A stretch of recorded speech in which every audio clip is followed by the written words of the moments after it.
What's up, family? Get this video a big thumbs up if you get some value from this video. So we got Byron Donalds town hall. At a recent Florida town hall, Republican Byron Donalds faced intense criticism, not from political opponents, but seemingly from people with within his own ideological base. This wasn't the usual political hackling. Attendees were outraged over the federal government's access to personal data and the role of Elon Musk in reviewing Social Security related systems. And the conflict escalated when Donalds tried to basically elaborate and explain to individuals in the building current practices by comparing them to actions under President Biden. Specifically referencing that Biden had authorized 53 foreign students, many Chinese, to access sensitive databases. But the core issue isn't who did it first, it's why there's so little transparency within the Biden administration and why any administration would allow potential adversarial actors into sensitive federal systems, right? And the key fact is the Government Accountability Office has confirmed billions of dollars are lost annually due to Social Security fraud, and there is bipartisan inaction around it. So, however, when you see tech billionaires and foreign nationals get access to government data with little oversight, it's not about partnership. It's about power and control, and it should concern everyone. And that's why it has been proven that DOGE, the Department of Government Efficiency with Elon Musk, has exposed that even loved ones who are no longer on this earth that have passed, family members are getting benefits from their loved ones that are dead. But anyway, let's check out these clips. What happened at the Byron Donalds town hall meeting? As we know, he's running for governor of Florida. Don't move. Don't move. Are you ready? You ready for the other half of it? The previous president, President Biden. So you do not want to hear the full story. You don't want to hear the full story. Allow me to educate and bring you the full story. And when you're ready, I'm going to tell you, because I don't want you to yell and not hear the full story. Because then you're not listening, you're yelling. Here we go. I'm going to tell you the full story. Here's the full story. The previous administration, Joe Biden, he authorized 53 students to have access to the same database during his administration.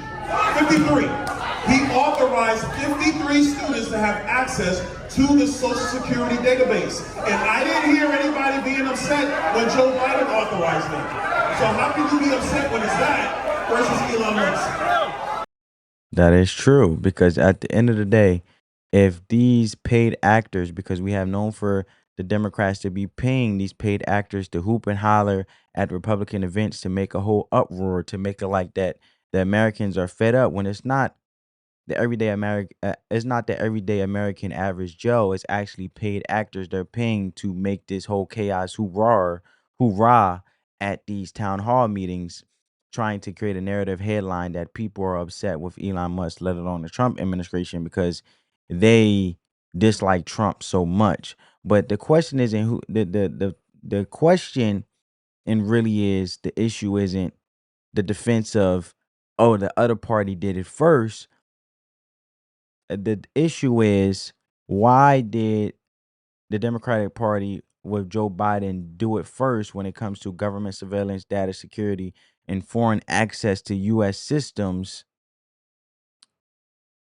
And like he mentioned, with Joe Biden letting 53 Chinese individuals go into the database to see all of everyday American citizens' information, why did they do it without even being transparent with the American people? On top of that, not even fixing the problem, just like not even fixing the problem, unlike the Joe Biden did.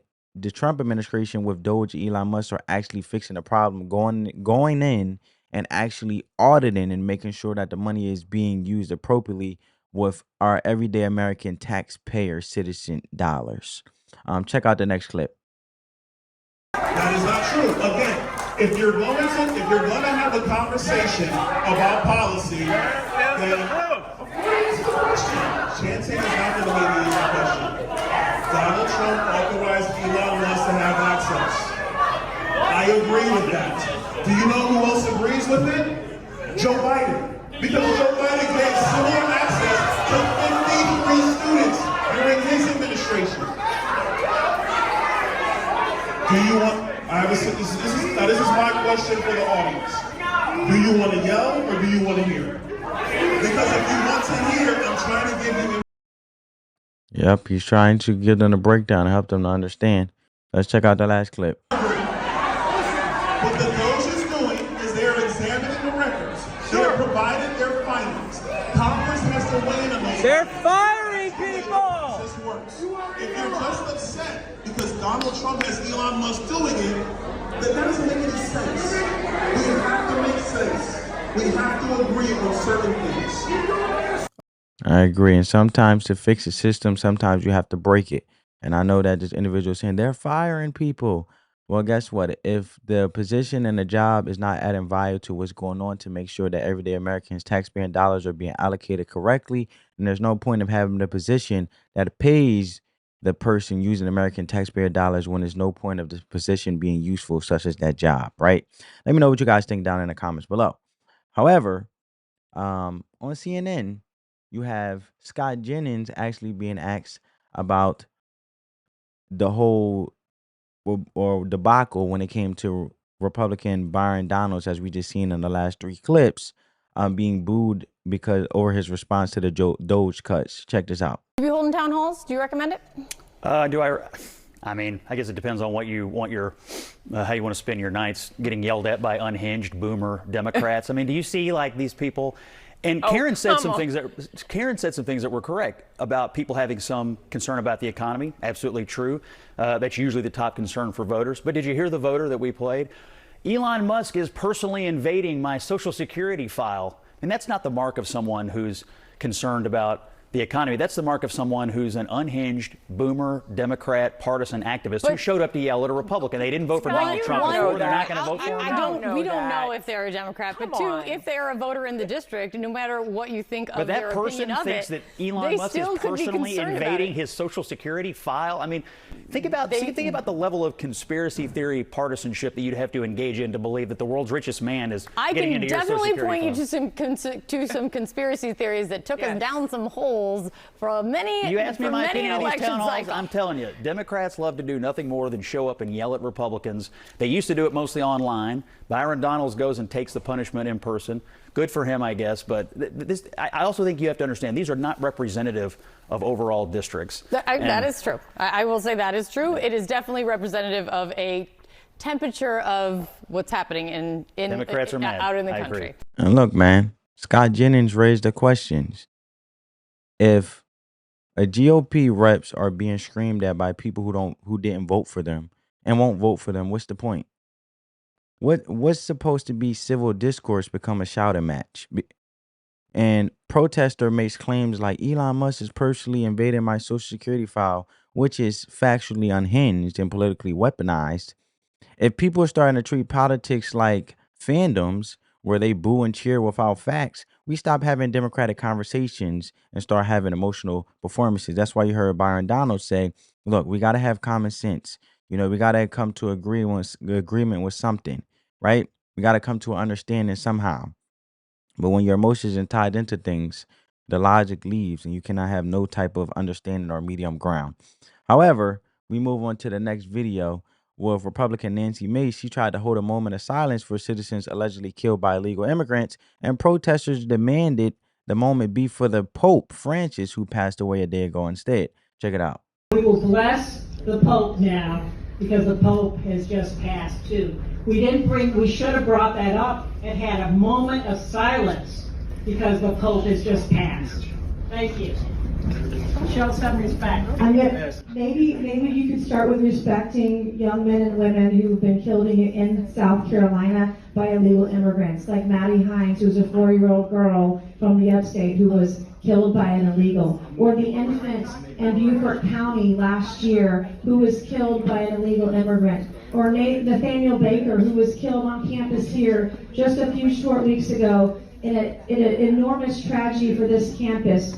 Why don't we start with respecting the lives lost at the hands of murderous illegal aliens? We can start there, and God bless each and every one of those souls whose lives were stolen. Lives were stolen by an illegal alien, 100%.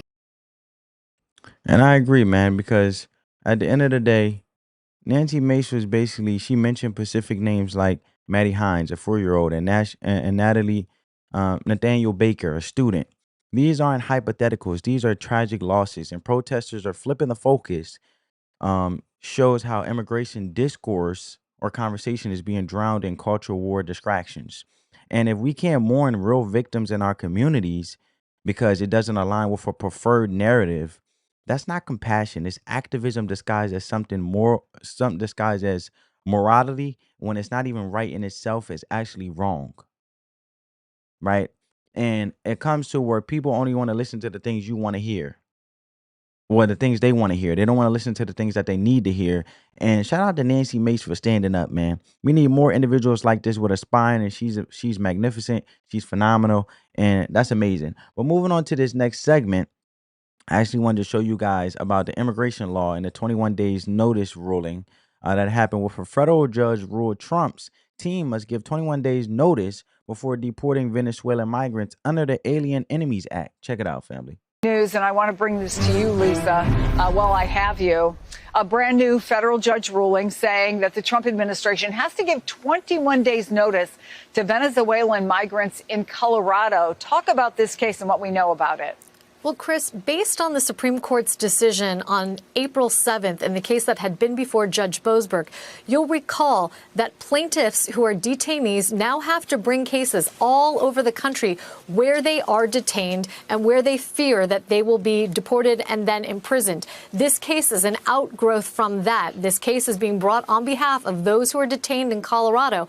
And one of the arguments that the ACLU has been making before the Supreme Court, but also before district courts, is that reasonable notice means more than 24 hours, which is how the administration has construed it. Here they are finding now a federal judge who agrees with them, who says you need at least 21 days notice so that you have an opportunity to be heard, so that you can exercise your rights in court and challenge the government's asserted deportation of you to another country, and before you go into what is effectively a legal black hole in El Salvador where you may never come.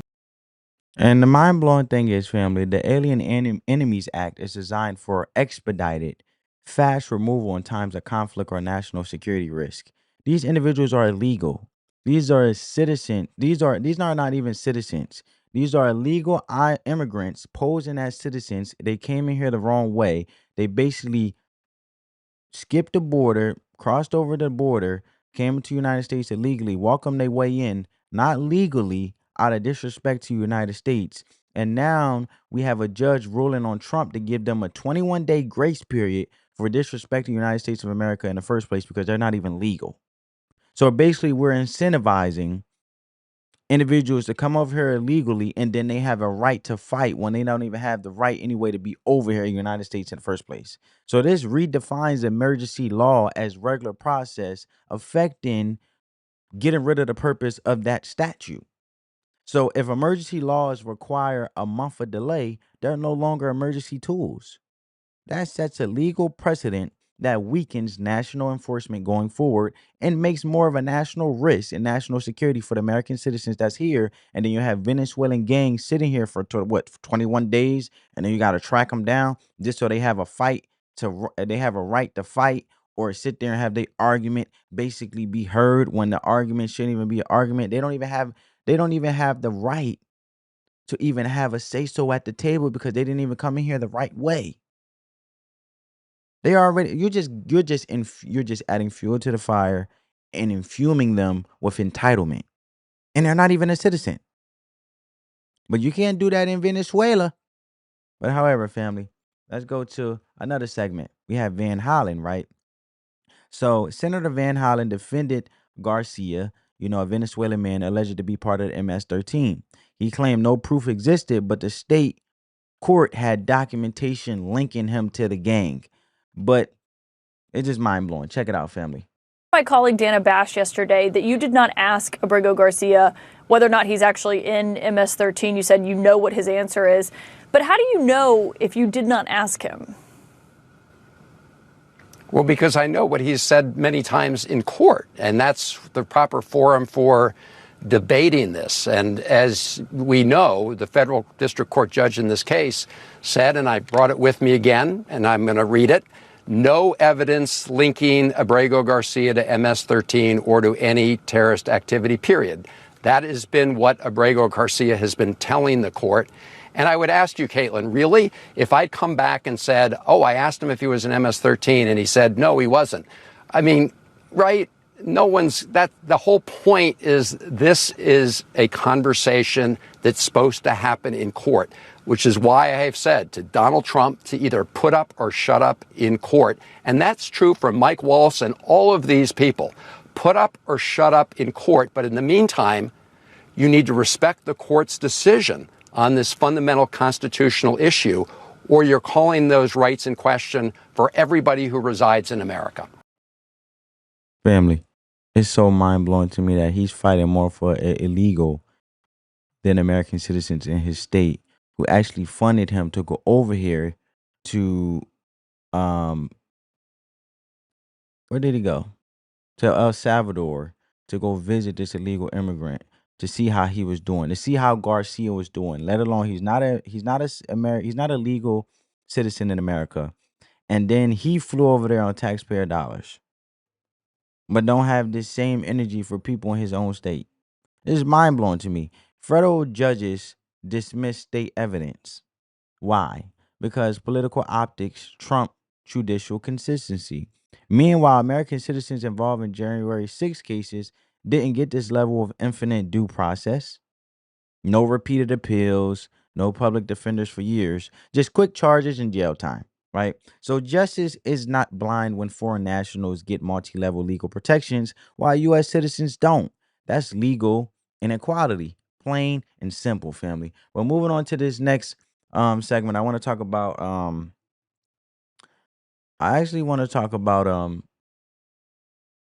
Trump's press secretary actually had a response to this when it comes to the MS-13 gang member that Van Hollen is defending and constantly checking up on, because they're trying to say that he's mistakenly been deported, and the Trump administration is trying to accuse him as an M13 gang member when he already has a domestic abuse record towards his wife. He got MS-13 tattoos. He has been caught up and actually been locked up with other gang members, part of the MS-13 gang. But however, let's see what she had to say in regards to Trump defense and his stance and how it still remains on the verdict. Pointed out the Maryland man story, which I, from this podium, when The Atlantic published it on that very first day, I came to this podium and said, this is wrong. The press in this room have this story wrong, and we have seen more and more evidence come to the table that we have had all along. We were always right. The president was always on the right side of this issue to deport this illegal criminal from our community. And it is despicable to see the media continue to refer to this individual as someone who is just a peaceful man living his life in Maryland. This was and always has been an illegal criminal, an MS-13 gang member, and a designated foreign terrorist, and the administration maintains our position to deport. And she said it beautifully. I mean, it's self-explanatory, man. It's not rocket science. But however, we have Stefan Miller. That's his name, Stefan Miller. There's so many of these individuals. Yeah, here we go. They're my guy, Stefan Miller. Yeah, see, I didn't forget him. But he said something that really stuck to me, and I want you guys to hear it. And now we are being told that they cannot be expelled from our country without an extraordinary amount of individualized adjudication at the district court, circuit court, Supreme Court, up and down, up and down, up and down.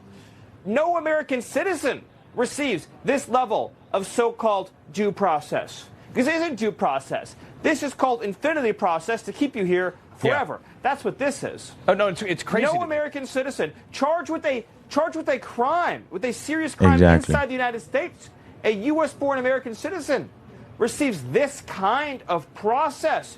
Millions of dollars in free legal services, representation at every single level. Do you think that there is any, for example, any American citizen who was persecuted, who was innocent related to January 6th, Do you think they could just get this kind of relief, this kind of process? No. It was never available to them. Yeah. The whole system was rigged against them, just like it's rigged in favor of illegal alien invaders. And it's mind-blowing to me because they will prosecute an American citizen faster than an illegal immigrant who's not even a citizen or not even over here legally, out of respect for the law and out of respect for the process for those who came over here legally as an immigrant to become a citizen and did it the right way. But however, they will persecute and prosecute an American citizen first, faster than an illegal immigrant that disrespected the United States as a whole and snuck over here. That is mind-blowing to me. But however, I want to go to the next story. Rosie O'Donnell. Rosie. It's filled with hypocrisy. And you know, I guess she had the motivation to go on CNN and give her assessment of the economy in the Trump administration. So check it out. What has it been like watching the last few months unfold from abroad? It's been heartbreaking, I have to tell you. I knew that if I was in the United States and watched him destroy the country and the Constitution and really pay no mind to any of the laws that the founders stood by and that our country stands for as a beacon of shining light and freedom for the rest of the world, that should he do what the Heritage Foundation said he was going to do in that Project 2025, that we were going to be in big trouble. And it's as bad as they promised and even a little bit worse. And it's been heartbreaking and personally very, very sad to watch. And I wonder what was sad during the Biden administration, during Biden's term. And a lot of people would be like, well, why do Republicans keep bringing that up? Well, because it's true. It's true, man, because Democrats can be outraged about every little thing that President Trump do, but with the same level of outrage in regards of Joe Biden failures and not even prioritizing Americans and letting immigrants just swarm over here. I don't have the same energy when it came to what Joe Biden failed to do. I don't understand it. Look, in case you want to know what their advice is for President Trump, they say that he should do nothing. And I want you guys to check this out. All he had to do would have been to do absolutely nothing and just stay on a golf course all day, every day, and have nothing to do with government. Everyone in this country would be economically better off if Donald Trump had just done nothing. Right? And it's hypocritical because that's exactly what they wanted Joe Biden to clearly do. Nothing. And that's exactly what Joe Biden did. Nothing. So we see how that turned out. National security. Look, we were at a national security risk throughout the whole country with the immigrants. You know, inflation was going up. Gas prices gas was going up. Everything was going up. Joe Biden shut down the Keystone Pipeline. We had no control over oil. So I don't know, man. Let's hear the CEO of Chevron, right, and his take on the economy, because his opinion, or I should say, his statement is actually more factual than all these extreme left, Democratic, loyal Democratic individuals. But a business that's actually in the United States of America, that's actually employs Americans and has been a staple in American, being an American business and doing business in America, you know, as Chevy is an American made car and Chevron and stuff like that. It's very important to see from a business perspective, because you should operate a country from a business perspective, which is logic and doing things on the best interest of the American people first. Let's see what he had to say. You don't think we're headed into a recession in your plans at this point? You know, there's no signs that we see at this point that we're in or close to a recession. There are signs that growth may be slowing. And again, we have to always be prepared for that. But ours is a long cycle business. The capital we put to work in our business isn't there for just a few years. It's typically there for decades. So we really have to take a longer view and not get buffeted too much by short-term market. Well, that's a blow to the Democratic nonsense that they spew that President Trump is crashing the economy and we're heading into a recession. And if that was the case, why would he say something like that, right? I mean, he has a lot of skin in the game when it comes to doing business in America. And I don't think they care about what's true or false. It's about what they want people to believe when they come to the Democratic Party. And to prove my point or substantiate my argument even further, here's what Hakeem Jeffries had to say. Check it out. What's up, everybody? Today, House Democrats will begin a week of action to highlight the high cost of living in the United States of America. America is too expensive. Housing costs are too high. Grocery costs are too high. Child care costs are too high. Insurance costs are too high. And utility costs are too high. America is too expensive. We need to build an affordable economy for you. And he's right. He's right. But Hakeem Jeffries, what is your solution besides wearing this foolish buffoonery hat, looking like you look like you're cheering on. You look like I don't even know, man. You are in Congress and you over here looking like a sports coach. When you got a real job to do and you sitting here saying obvious issues with no solution.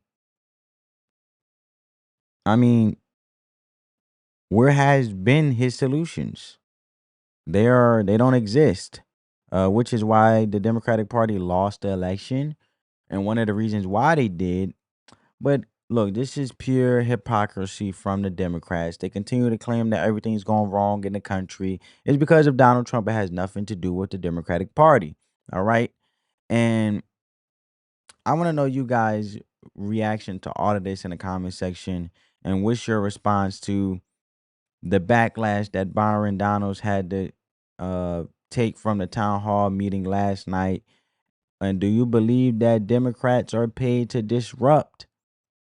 Or do you believe Republicans are absolutely upset at Byron Donalds?